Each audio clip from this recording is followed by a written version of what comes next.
Hey guys, so today I'm going to be doing a first impressions video on the NARS Radiant Creamy Concealer, and I got the shade Chantilly because palest shade definitely is going to be the one that I have to go for.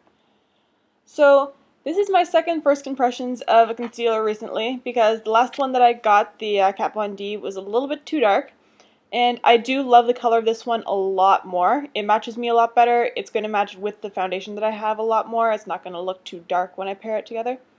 So this going together, the consistency of this is actually also very nice. It's a little bit thicker than the Kat Von D one, which I actually do really like.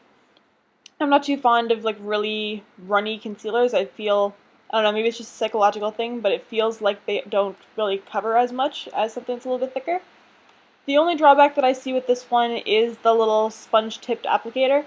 I feel like that could be a little bit of a problem with germs in that, but as long as I clean it before putting it back in, I don't think I'm going to have too much of a problem.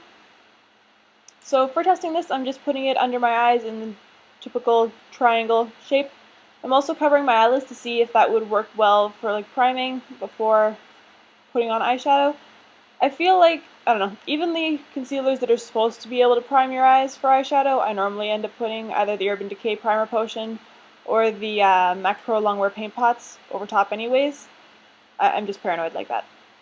So I like how it goes under my eyes, so I'm also checking to see around my nose, and after I'm done the eyes, there they are, I am going to actually take the concealer and see how it covers pimples, because I have a little bit of a breakout on my chin right now, so it's a good chance to test it.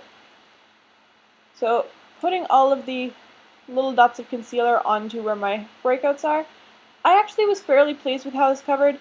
It seemed to get rid of most of the redness, and this is without any foundation or anything on, so there are a lot more like really tiny little imperfections that I haven't covered up, but I think with the addition of foundation, this would cover really well and give a nice flawless look to my skin.